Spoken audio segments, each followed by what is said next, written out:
Gohana road स्थित जिला उपायुक्त कार्यालय आज गूंज उठा नारों से।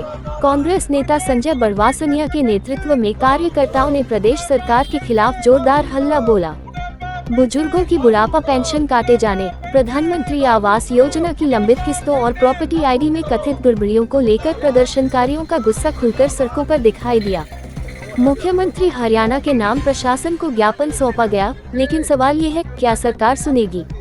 प्रदर्शन के दौरान एक ऐसा दृश्य सामने आया जिसने सबका ध्यान खींच लिया। संजय बड़वासनिया खुद बेड़ियों में बंधे नजर आए। उनका कहना था, जिस तरह सरकार बुजुर्गों की पेंशन काटकर उन्हें आर्थिक तंगी की जंजीरों में जकड़ रही है, उसी का प्रतीक बनकर उन्होंने खुद को बेड़ियों में बांधा है। प्रदर्शनकारियों ने आरोप लगाया कि बुजुर्गों की पेंशन को गलत तरीके से बंद किया जा रहा है, कभी अधिक आय दिखाकर तो कभी 26,000 रुपए से ज्यादा बिजली बिल के आधार पर पेंशन रोकी जा रही है। उन्होंने साफ कहा, ये पेंशन नहीं, बुजुर्गों का सम्मान भत्ता है। हर पात्र बुजुर्ग को बिना भेदभाव इसका हक मिलना चाहिए। आरोप ये भी कि कई बुजुर्गों की आय 3 लाख रुपए से ज्यादा दिखाकर उनकी पेंशन बंद कर दी गई, जिससे वे आर्थिक और मानसिक रूप से टूट रहे हैं। संजय बड़वासनिया ने सरकार पर सीधा निशाना साधते हुए कहा, अगर आर्थिक आधार पर पेंशन बंद करनी है तो पहले करोड़पति सांसदों और विधायकों की सुविधाओं की समीक्षा की जाए। बुजुर्गों को क्यों निशाना बनाया जा रहा है?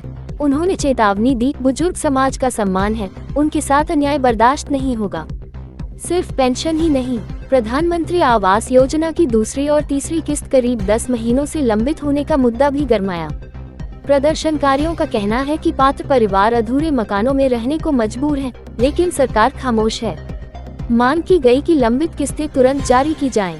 वहीं प्रॉपर्टी आईडी में गड़बड़ियों और कथित भ्रष्टाचार का मामला भी जोर शोर से उठाया गया। शहरवासी दफ्तरों के चक्कर काटने को मजबूर हैं और जवाबदेही तय करने वाला कोई नहीं। प्रदर्शनकारियों ने पारदर्शी जांच और दोषियों पर कड़ी कार्रवाई की मांग की।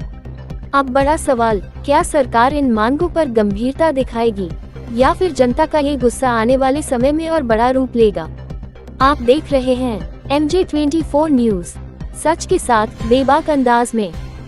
बुजुर्गों की जो बुढ़ापा पेंशन काटी गई है, उसके विरोध में आज जिला उपायुक्त कार्यालय पर अनोखे ढंग से अपने आप को सूली पर बांधकर और बेड़ियों से बांधकर सरकार को एक आईना दिखाने का काम किया है, ताकि सरकार जागे और बुजुर्गों के साथ जिस तरीके से व्यवहार करी है वो व्यवहार ना करे।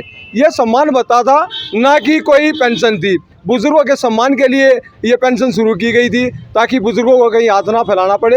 अब दोबारा से सरकार ऐसी नीति लेके आ रही है, अब बुजुर्गों को दोबारा से परिवार के आगे हाथ फैलाना पड़े, जिसे प्रदेश की जनता कभी भी सहन नहीं करेगी और बुजुर्गों का अपमान करने वाली सरकार को मुंह की खानी पड़ेगी। और सरकार की जो बदनीयत है, इस बदनीयत के खिलाफ आज प्रदेश की जनता एकजुट हो गई है और सरकार को दो हाथ करने के लिए भी तैयार बैठी है। अगर सरकार जो जन विरोधी फैसले ले रही है उसको वापस ले, उस पर क्या कहेंगे? तो क्यों रोकी गई है? किस नियत से रोकी गई है? एक तरफ दिखा रहे 3 लाख से ऊपर जिसकी इनकम होगी उसकी पेंशन काट दी जाती है, जिस घर का बिजली का बिल 26,000 से ऊपर आ गया उसकी पेंशन काट दी जाती है। तो ये क्यों कराया जा रहा है? ये नियत में खोट था। अब सरकार पर जनता का लगातार प्रेशर बन रहा है और बुजुर्गों की आय को जिस तरीके से मिल रही है उससे बचने के लिए इस तरीके का बयान दे रहे हैं। हमारी मांग है, अगर सरकार जल्द से जल्द जो रोकी गई पेंशन उसको बहाल करे। कुंदरा देवी। तो आप कहाँ से हो? बिदलान से। हाँ जी, कब से कटी है पेंशन? मार्च से। तो क्या मांग करते हो? हमारे बाहर होनी चाहिए, हमारी पेंशन मिलनी चाहिए। तो क्यों काटी है? काटने का कारण बताया? 3-4 दिन आई जी, फिर कहने लगे कि आपकी आईडी में 5 लाख से तो वो दिखा रहे हैं, नुबरे मेरा आपकी आय ज़्यादा बता रखी है, 3 लाख होनी चाहिए। ये 3 लाख कैसे करें? फिर हम तो पेंशन नहीं दे रही ना।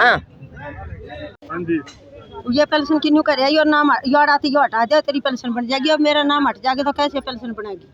क्या मांग आपकी? मेरे तो कुछ नहीं मांगे, यो यही आप क्या चाहते हो? मैं नहीं चाहती मेरी पेंशन वापिस आ जाए। कब से कटी है? या 11वें महीने की इतने कटी है, 11वें में 12वें में जनवरी में नहीं आली भी या फरवरी लागी। हाँ,